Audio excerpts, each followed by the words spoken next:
Now, there's two different ways to hold your yarn. You could hold your yarn in your right hand, which is called English style knitting, or throwing. That's another term you might hear for people who hold their yarn in their right hand.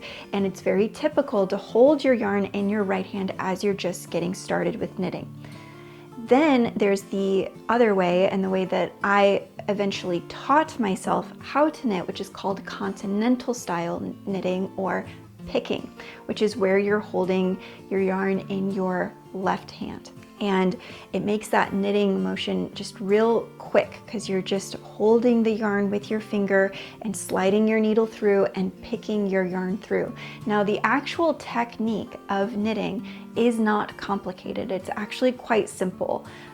The way that you hold your needles and hold your yarn and what's called tension, that is where you're going to want to be putting your focus, and when you're working on your knitting projects, that's what you're going to want to study, is how am I holding my yarn and how could I make that a bit easier for myself, because everyone does it a little bit differently.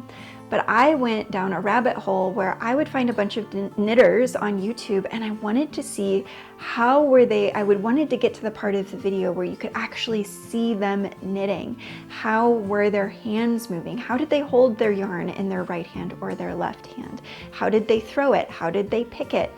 And I spent months really studying this, because as I started knitting, I realized if I wanted to have a few knitted garments a year, I was going to need to improve the way that I held my yarn, my tension.